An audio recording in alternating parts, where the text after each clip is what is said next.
புறம் பேசுகிறாயா? கீபா, நமீமா, ஒருவரை பற்றி இட்டு கட்டுகிறாயா? ஒருவரை பற்றி குறை பேசுகிறாயா?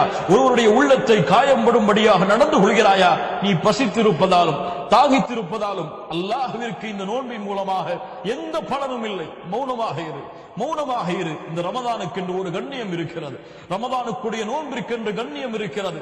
இந்த நோன்பு பொய் பேசுவதை ஏற்றுக்கொள்ளாது. இந்த நோன்பு புறம் பேசுவதை அங்கீகரிக்காது. இந்த நோன்பு பிறரை பற்றி பேசுவதை ஏற்றுக்கொள்ளாது. இந்த நோன்பு வீணான பேச்சுகளை அங்கீகரிக்காது. இந்த நோன்பு அசிங்கமான காட்சிகளை பார்ப்பதை, அசிங்கமான டிவிகளை பார்த்து கொண்டிருப்பதை, அதில் பொழுதுகளை போக்குவதை இந்த நோன்பு அங்கீகரிக்காது. அவர்களை இந்த நோன்பு பாழாக்கும். அவர்களும் பாழாகுவார்கள். அவர்கள் வைத்திருக்கக்கூடிய நோன்பும் பாழாகிவிடும். அதனால் நோன்பை பாதுகாருங்கள். ஒரு முஃமின் இந்த ரமதானுக்குரிய நோன்பிற்குரிய கண்ணியத்தை கொடுப்பான்.